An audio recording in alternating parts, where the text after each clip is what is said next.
하나님의 말씀 욥기서 2장 욥기서 2장 1절로 10절입니다. 욥기 2장 1절로 10절 말씀까지 다 함께 우리가 합독하시겠습니다. 또 하루는 하나님의 아들들이 와서 여호와 앞에 서고 사단도 그들 가운데 와서 여호와 앞에 서니 여호와께서 사탄에게 이르시되 네가 어디서 왔느냐? 사탄이 여호와께 대답하여 이르되 땅을 두루 돌아 여기저기 다녀왔나이다.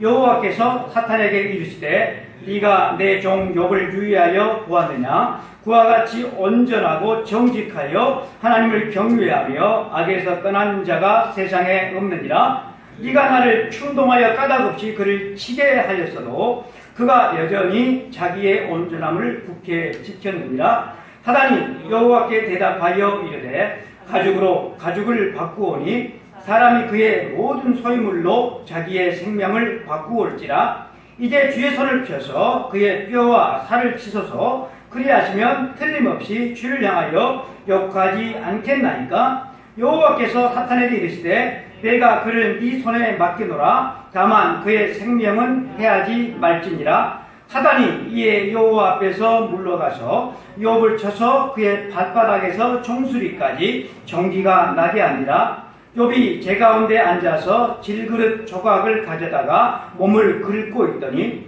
그의 아내가 그에게 이르되 당신이 그래도 자기의 온전함을 굳게 지키느냐? 하나님을 욕하고 죽으라. 그가 어리되 그대의 말이 한 어리석은 여자의 말 같도다. 우리가 하나님께 복을 받았은즉 화도 받지 아니하겠느냐 하고 이 모든 일에 욥이 입술로 범죄하지 아니하니라.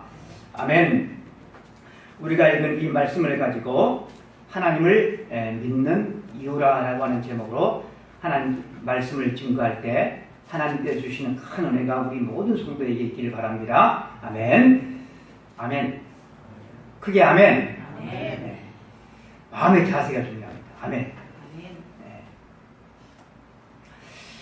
우리가 지난 주일에 욥이 하루아침에 모든 재산을 잃어버리고 또 한꺼번에 열남매나 되는 그 자녀들을 잃어버렸던 그런 고난을 겪었다는 사실을 생각을 해보았습니다.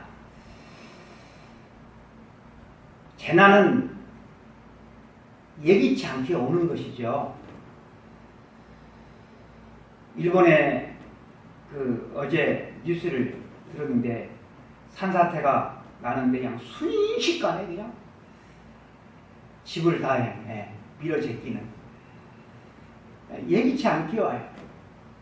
큰 재난이든 작은 재난이든.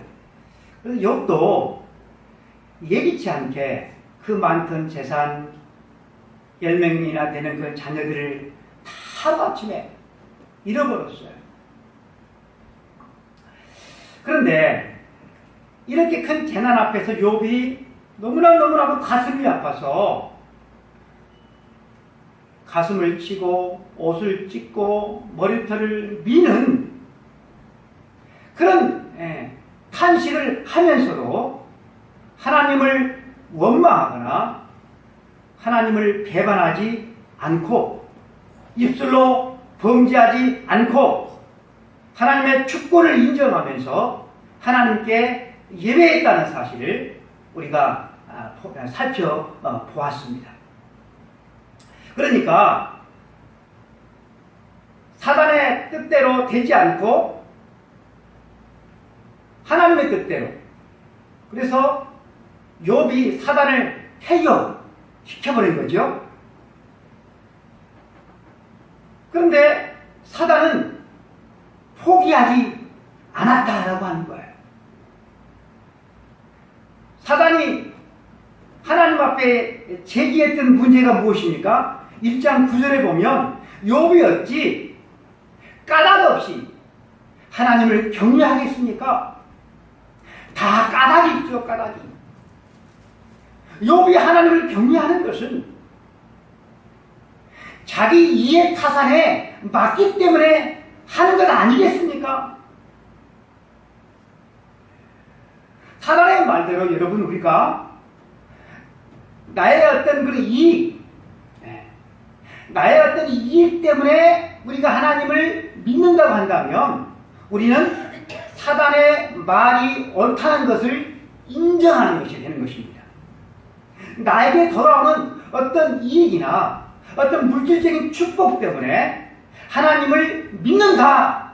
이것이 바로 누구의 주장입니까? 사단의 주장인 것입니다.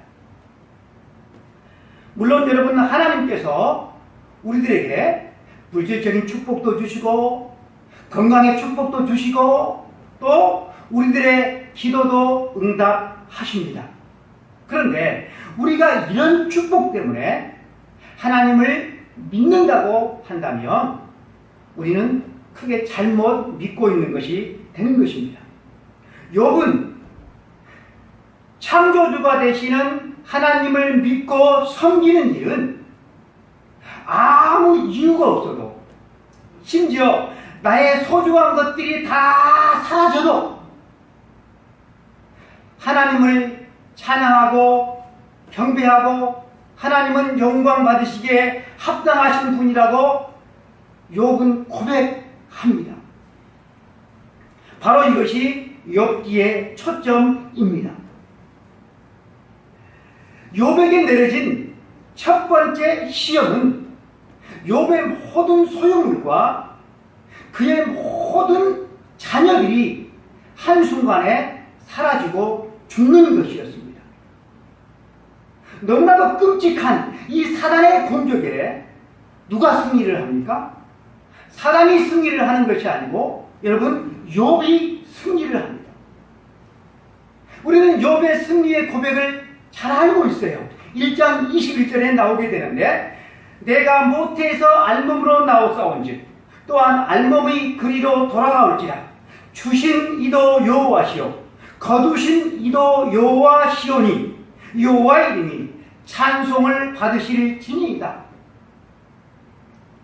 욥기의 중요한 주제와 그 맥이 통하는 내용이 성경 다니엘서에도 나옵니다.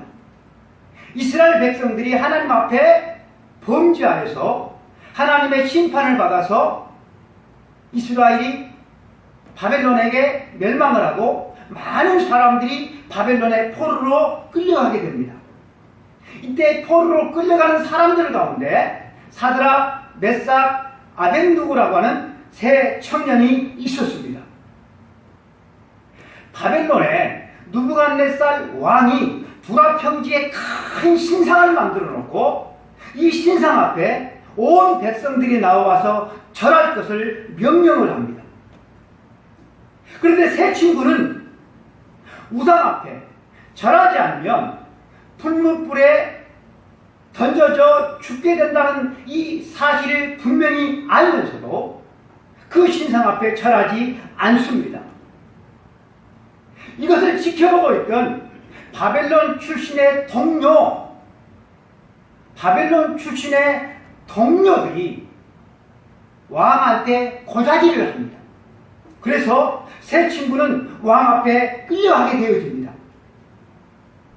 왕 앞에서 포로로 끌려간 이 힘없는 세 청년들에게 절대 권력을 가진 왕이 뭐라고 합니까? 느부갓네살이 그들에게 물어 이르되 사드락, 메삭, 아벤누고야, 내가 내 신을 섬기지 아니하며 내가 세운 금 신상에게 절하지 아니한다 하니 사실이냐? 이제라도 너희가 내가 만든 신상 앞에 엎드려 절하면 좋거니와 너희가 만일 절하지 아니하면 즉시 너희를 맹렬히 타는 불물불 가운데 던져 넣을 것이니 능히 너희를 내 손에서 건져낼 신이 누구이겠느냐 하면서 으름장을 놓습니다.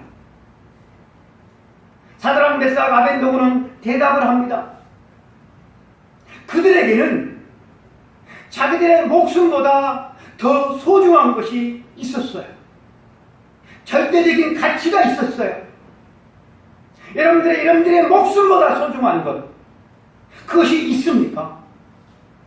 이들에게는 있었어요. 그것이 뭐지요? 그들의 신앙이었습니다. 그들은 하나님께서 절대적인 능력을 가졌음을 믿었습니다. 3장 17절에 보면 왕이여 우리가 섬기시는 하나님이 계시다면 우리를 맹렬히 타는 불문불 가운데서 능히 건져내시겠고 왕의 손에서도 건져내시리이다.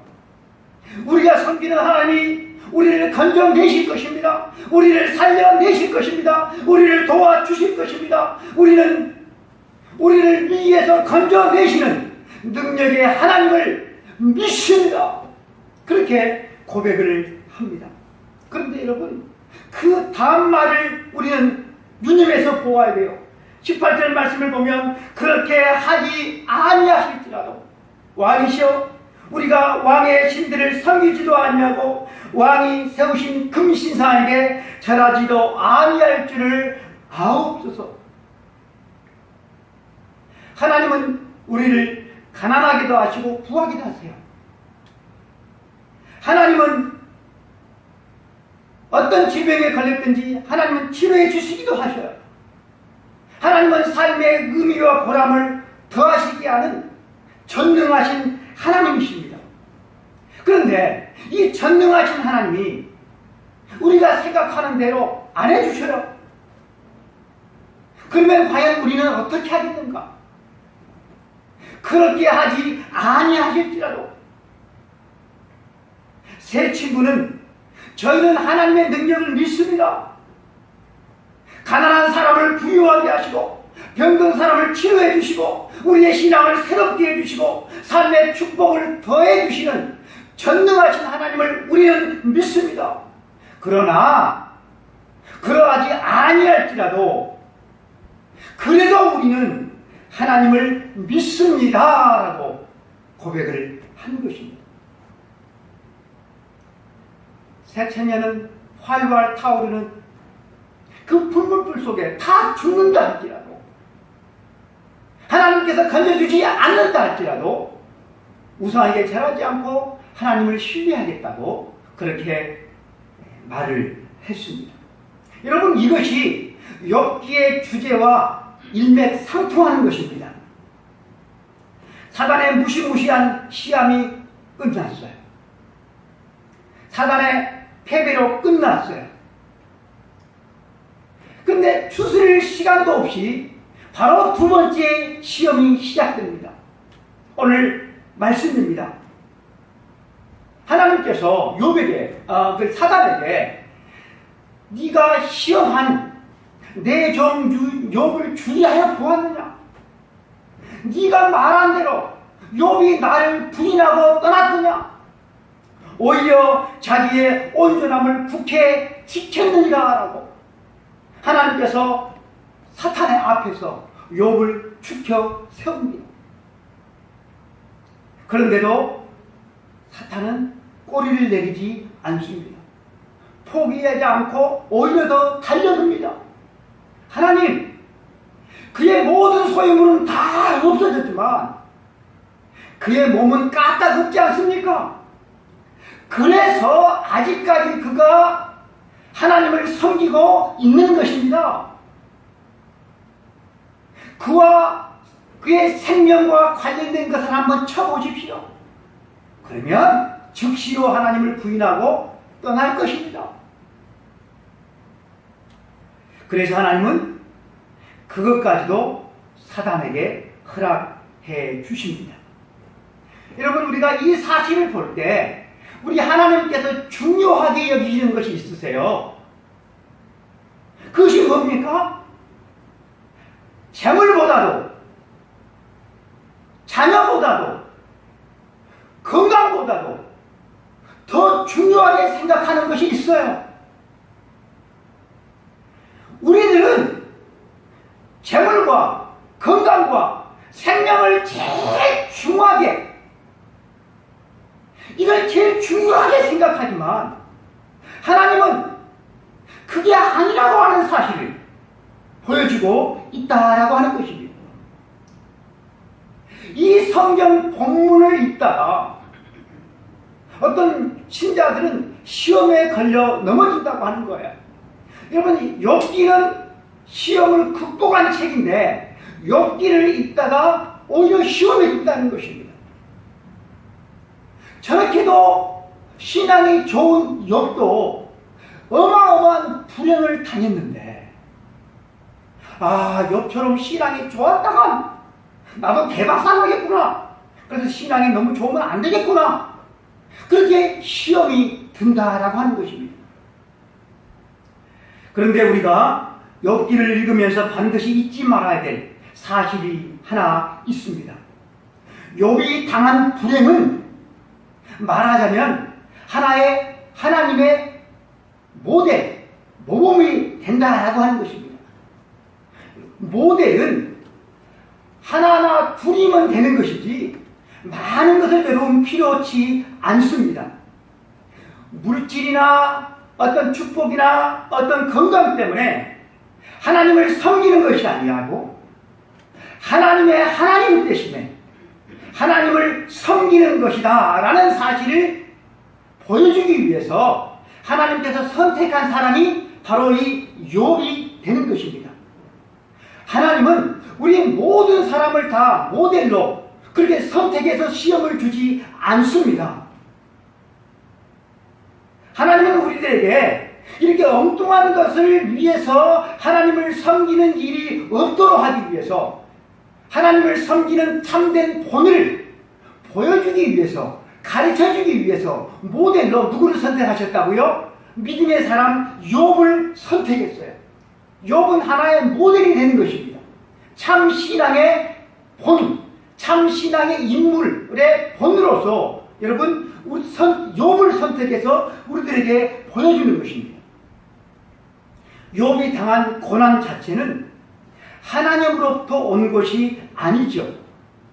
욥을 친 것은 하나님이 아니라 누가 친 거예요? 사탄이 친 것입니다. 욥의 고통은 하나님이 준 것이 아니라 욥이 준 것이라는 사실을 우리가 알 필요가 있습니다. 사탄은 항상 하나님의 자녀를 무너뜨리고 어렵게 하고 힘들게 하고 그렇게 하기 위해서 존재하는 것이지, 그래서 어려움을 준다고 하는 거예요. 그러나 하나님은 우리를 무너뜨리기 위해서, 힘들게 하기 위해서, 불행에 빠뜨리기 위해서 하나님께서 계시는 것이 아니라 우리 하나님은 항상 어때요? 우리들에게 은혜를 주시고, 아멘, 축복을 주시고, 아멘, 우리가 행복한 삶을 살아갈 수 있도록 도우시는 분이 여러분 우리의 아버지 하나님이다라고 하는 것입니다. 그래서 하나님은 어떤 시련을 허락하실 때 우리가 감당할 수 없는 시련을 허락하지 않는다고 그랬어요.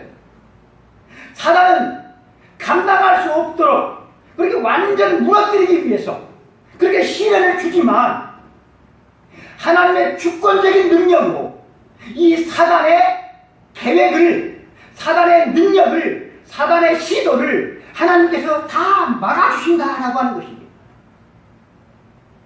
하나님께서 사단의 활동을 막지 아니하시면 얼마나 여러분 끔찍한 일이 우리에게 또한 이 세상에 매일매일 일어나겠습니까? 이 세상은 한순간에 여러분 아소라장 지옥이 될 것입니다. 사랑하는 성도 여러분, 우리가 하나님을 믿는 가장 중요한 이유는 돈 때문에, 건강 때문에, 또 마음의 평안 때문에 그렇게 해서는 여러분 안 되는 것입니다. 우리가 하나님을 믿는 이유는 하나님만이 온 세상의 창조주가 되시고, 아멘, 하나님만이 유일한 구원자가 되시고, 아멘, 하나님만이 심판자가 되시기 때문에 우리가 하나님을 믿는 것입니다. 여러분, 자식이 부모를 공경하는데 무슨 이유가 여러분 있을 수가 있겠습니까? 사단이 욥을 재차 공격한 것이 무엇입니까? 무엇을 공격합니까? 두 번째는 욥의 건강을 처참하게 짓뭉개 버렸습니다. 사람들이 흔히 하는 말 가운데 돈을 잃는 것은 말해봐요. 그 뒤에 돈을 잃는 것은 쬐끔 잃는 것이고 건강을 잃는 것은 아니다.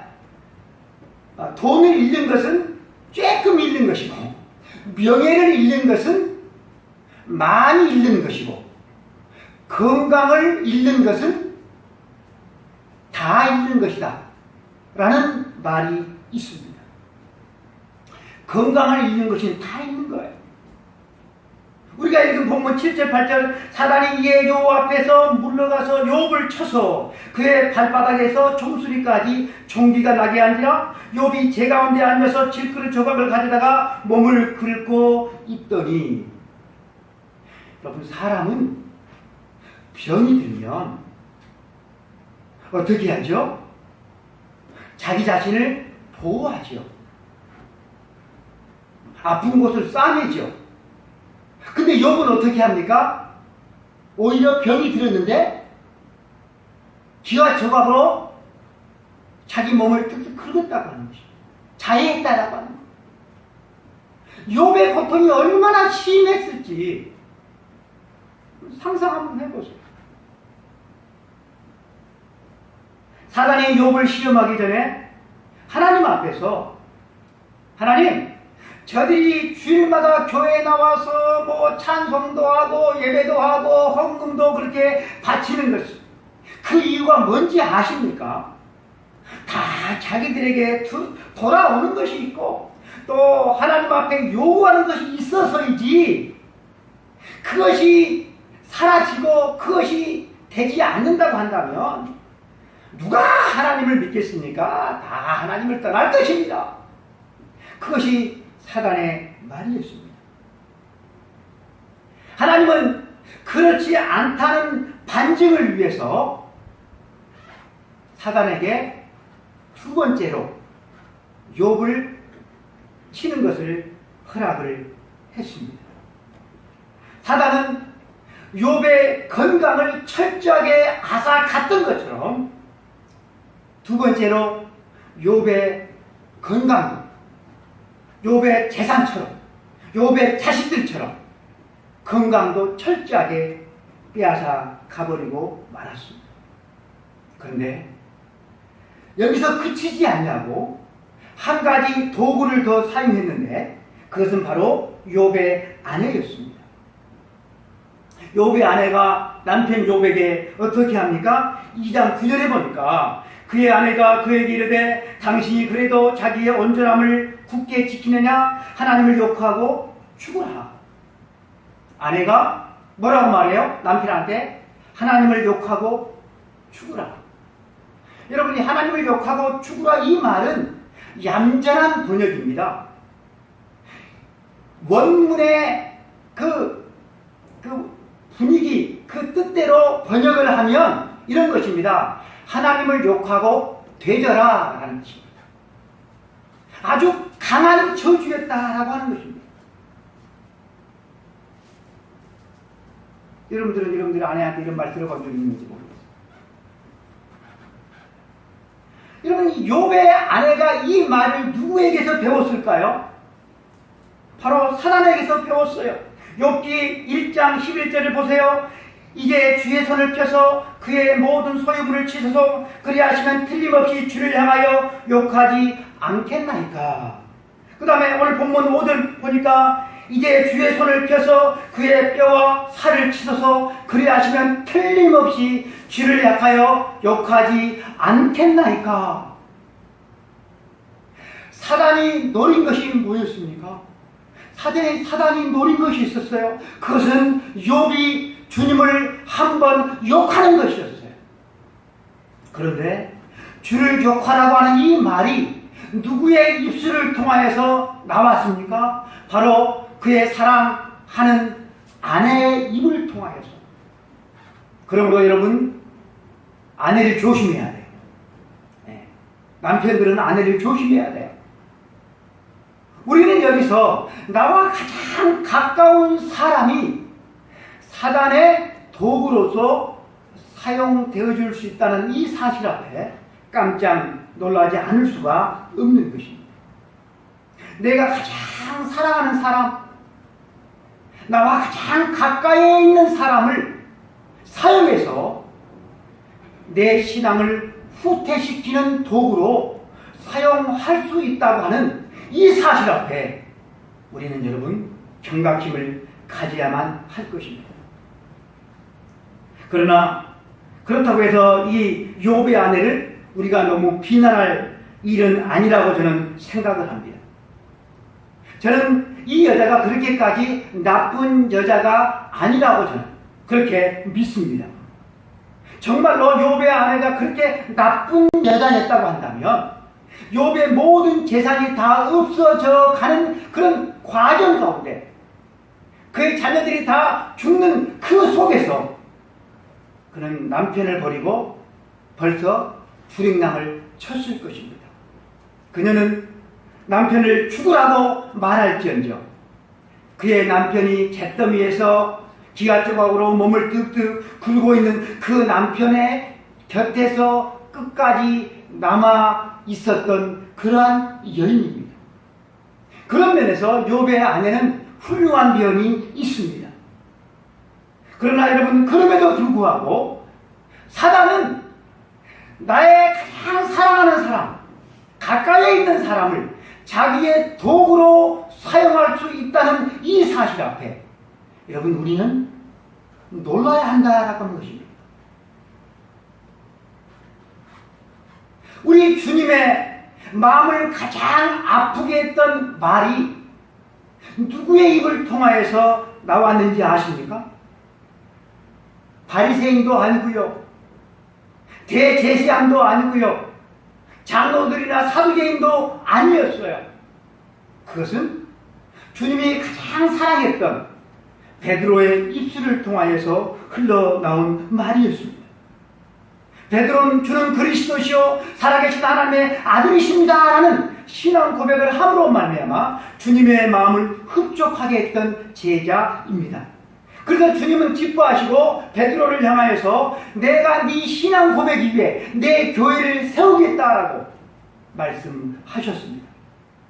그러면서 주님께서 곧바로 하신 말씀이 내가 이제 예루살렘에 가서 대제사장들과 장로들에게 붙잡혀서 십자가를 지게 될 것이다 라는 그런 말을 할 때 이 말을 듣고 있던 베드로가 얼른 말을 했습니다. 선생님, 절대로 그럴 수는 없습니다. 주님이 십자가를 져서는 절대로 안 됩니다. 베드로는 하나님의 뜻을 생각하지 아니하고 자기의 이익, 세상적인 이익, 그것만을 생각했습니다. 그렇습니다. 사랑하는 성도 여러분, 내 약한 신앙을 그것도 막 흔들어 놓고 내 약한 신앙을 막 후퇴시키고 또 하나님과의 관계를 막 무너뜨리고 또 사랑하는 사람들과의 관계를 이렇게 무너뜨리는 일에 사단이 누구를 쓴다고요? 누구를? 내가 믿고 내가 사랑하고 나의 가장 가까이에 있는 사람을 이용해서 무너뜨리는 일을 할 수가 있다라고 하는 것입니다. 우리는 그러한 세상에서 참 기가 막히게도 잘 적응하고 살아갑니다. 예능 프로그램 가운데 런닝맨이라고 하는 그런 프로그램이 있습니다. 이 런닝맨의 프로그램의 초창기에는 그 이름떼기라고 하는 그런 게임이 참 인기가 있었어요. 이 게임의 규칙은 참 간단했는데 이 게임에 참가한 멤버들 등 뒤에 각자의 자기의 이름을 붙여놨어요. 그리고 그 이름이 다른 사람에 의해서 떼어지면 그 사람은 이제는 탈락. 그리고 등 뒤에 자기 이름을 끝까지 지키면 살아남아서 최종 승자가 되는 그러한 게임이었습니다. 그래서 이 게임은 스피드가 빠르고 힘이 좋은 사람이 유리할 수밖에 없는 그러한 게임이었어요. 그래서 상대적으로 힘이 없는 사람은 살아남기 위해서 어떻게 해야 됐을까요? 서로 연합을 하는 거예요. 서로 동맹을 맺어요. 연합을 해요. 연합을 해가지고 힘이 센 사람, 그 사람을 합동해서 같이 공격을 하는 거예요. 그러면 이길 수 있는 가능성이 있지 않습니까? 그런데 여기서 반전이 뭔가 하면 동맹을 맺은 사람이라고 해서 마음을 놓고 있었는데, 안심을 하고 있었는데, 그 동맹을 맺은 사람이 갑자기 배신을 해가지고 동맹 맺은 사람의 등에 있는 이름표를 떼어버리는 일이 종종 일어났다라고 하는 것입니다. 배신자라고 하는 그런 이름을, 그런 소리를 들을지언정 끝까지 살아남아서 승리해가지고 상금을 받을 수 있는 일이었기 때문에 이런 일이 여러분 종종 생겨났던 것입니다. 저는 동맹을 맺어도 서로 안심을 하지 못하고 동맹을 맺어 같이 행동을 하면서도 서로 끊임없이 경계를 했던 그 모습이 지금도 선해요. 단순하게 얘는 하나의 게임인데도 불구하고 이렇게 서로 경계하고 그렇게 뭐 안심하지 못했는데, 게임이 아니라 이것이 여러분 실제 목숨이 달려있는 그런 상황이었다고 한다면 사람들이 받는 압박감과 스트레스는 생존에 치명적으로 영향을 줄 수밖에 없을 것입니다. 언제라도 누군가가 내 뒤통수를 공격할 수 있는 그런 상태가 계속 여러분 지속되면 그 사회는 공포와 폭력만이 남는 그런 사회가 될 것입니다. 내가 살아남기 위해서, 내가 배신당하지 않기 위해서 가장 좋은 방법은 먼저 배신자가 되는 것입니다. 먼저 공격하는 것입니다. 그래서 사람들은 그러지 않기로 약속을 하죠. 약속을 해요. 그래서 여러분, 이런 이유 때문에 최초의 법인 자연법이 생겨나게 됩니다. 자연법 안에서 서로 해치지 않기로 계약을 맺는 행위를 일컬어서 일명 사회계약설이라고 합니다. 사회계약설. 그런데 여러분, 계약이라고 하는 것은 그것을 지키고 그것을 보증해줄 주체가 있어야 되는데, 이 주체가 없으면 어겨도 그만인 거예요.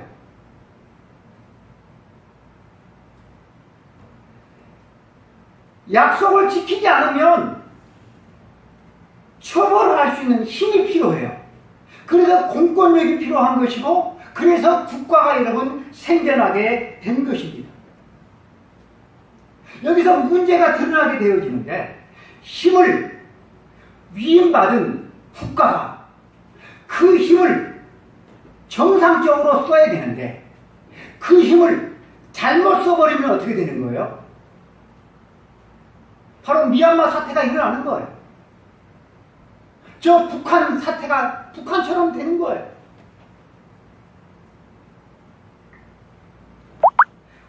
우리는 공권력이 아니라고 할지라도 하나님께서 주신 것들을 하나님의 뜻대로 사용하지 않기 때문에,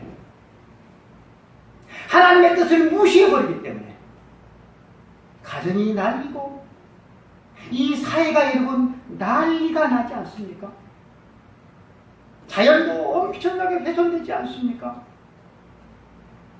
엉뚱한 곳으로 이야기가 흘러가던데, 남편이나 아내가 내 마음에 들지 않는 행동이나 어떤 그 말을 한다고 해서 사단아 물러가라.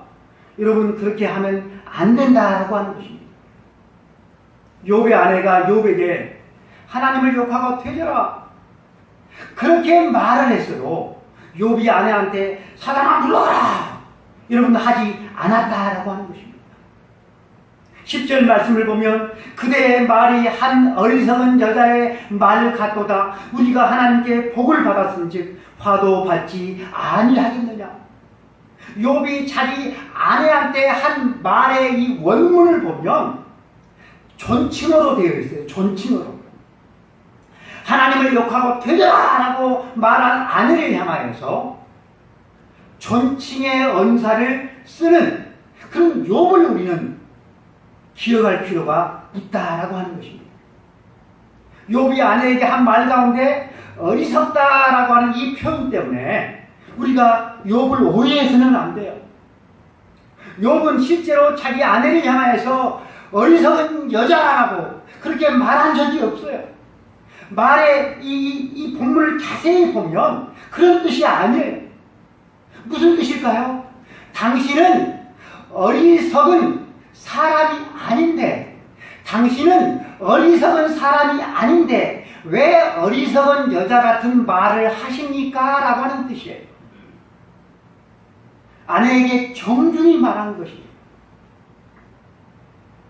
욥은 첫 번째 시험뿐만 아니라 두 번째 무서운 시험에서도 그의 입술로 범죄하지 않았어요. 그의 신앙의 초점이, 그의 마음의 초점이 하나님께로 향해 있었기 때문에 그래요. 사랑하는 성도 여러분, 우리의 신앙의 초점이 사람을 향하여 있든지 나 자신을 향하여 있든지 어떤 환경을 향해 있으면 우리는 시련을 이겨낼 수가 없습니다. 너무 사람을 의지해서는 안 돼요. 목회자를 의지해서는 안 돼요. 목회자도 사단의 시험의 도구가 될 수 있기 때문에 그래요. 목회자가 여러분들의 신앙을 돕는 일에 감사해야 돼요.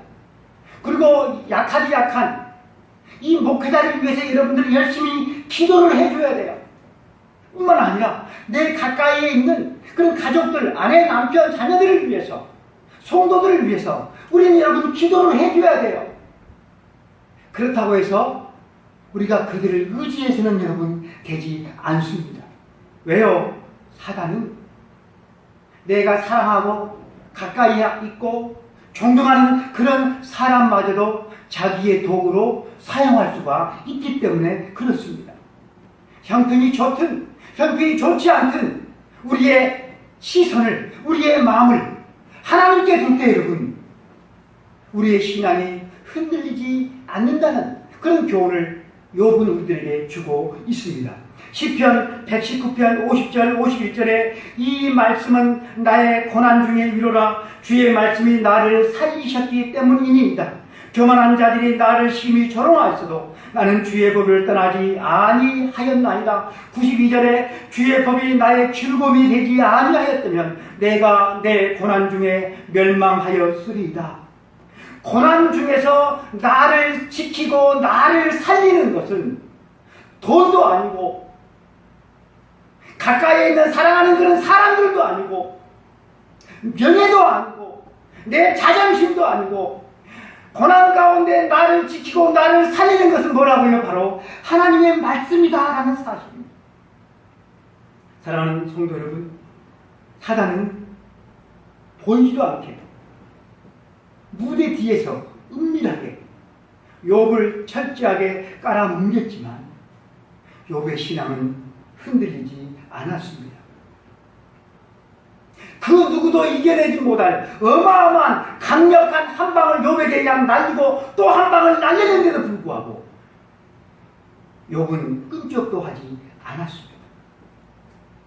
그뿐입니까?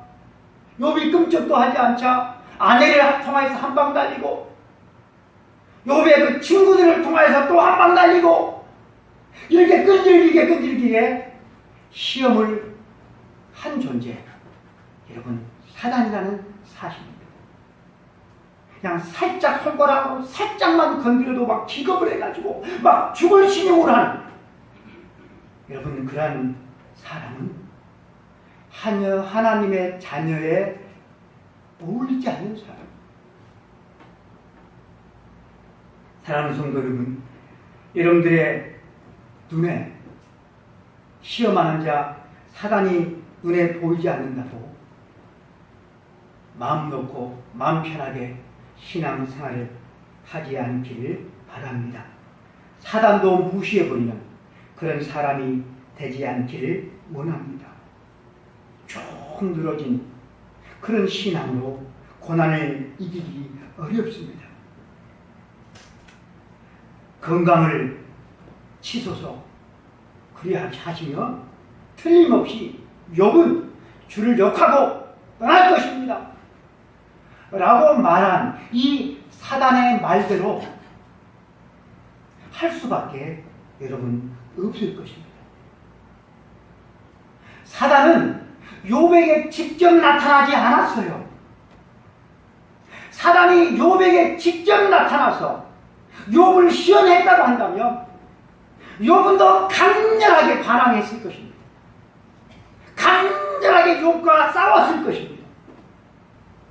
그런데 여러분, 시험은 그렇게 오는 게 아니에요.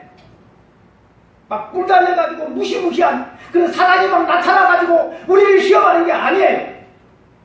시험이 어떻게 해왔어요? 한순간에 재물이 따라가잖아요. 한꺼번에 자녀가 다 죽잖아요. 그렇게 건강했던 이 건강도 날아가잖아요. 가까이에 있던 아내가 막 바가지를 들고 대잖아. 친구들이 막 주셔대잖아. 여러분, 시험은 그렇게 오는 것입니다.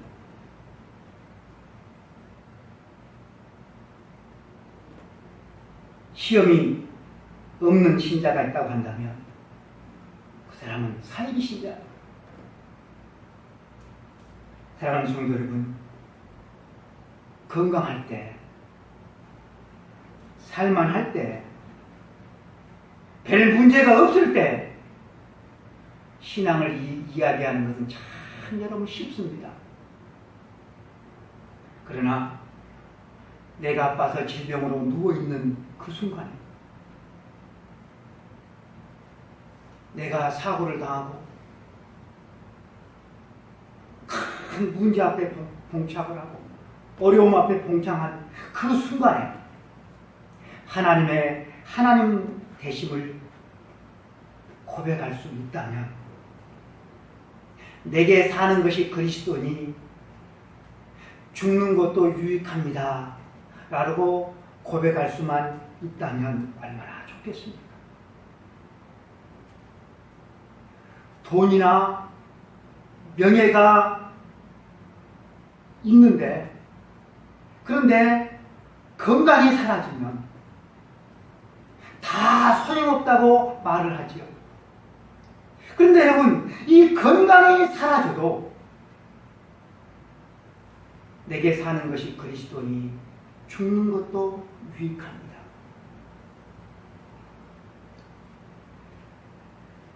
귀로만 듣던 하나님을 내가 이제는 눈으로 보게 되어서 감사합니다 라고 고백할 수만 있다면 여러분, 얼마나 우리 하나님께서 기뻐하시겠습니까? 이 믿음을 위해서 우리 모두가 기도할 수 있기를 축복합니다. 기도하겠습니다. 하나님 아버지, 감사합니다.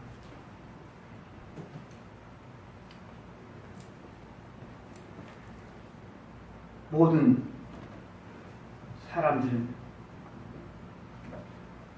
고난과 어려움 없이 순탄하게 한 생을 살다가 하나님의 나라에 들어가기를 원하지만, 우리 하나님은 연약하고 무기력한 하나님의 사람들을 원치 아니하시고,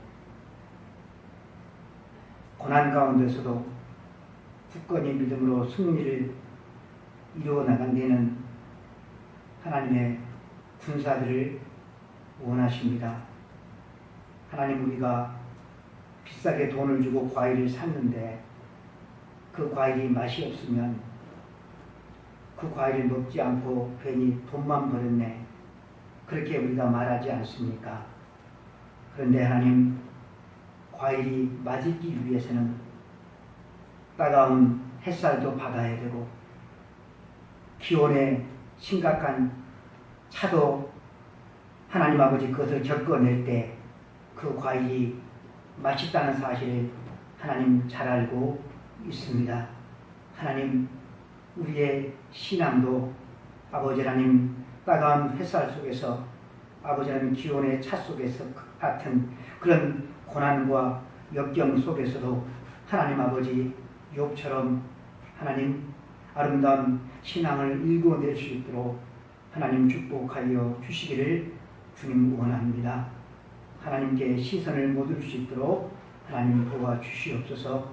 시편 기자처럼 하나님의 말씀을 즐거움으로 삼고 묵상하며 살아갈 수 있도록 하나님 도와주옵소서.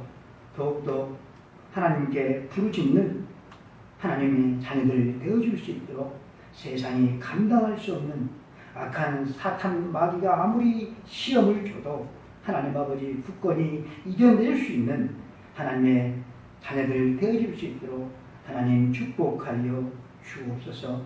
우리 주 예수 그리스도 이름으로 간절히 기도드리옵나이다. 아멘. 지금은 우리 주 예수 그리스도의 은혜와 하나님 아버지의 크고 크신 사랑하심과 성령님의 감동감화 역사 충만 내주하심이 이 험악한 세상 속에서 세상 끝날까지 지켜주시고 보호해 주시고 이끌어 주시는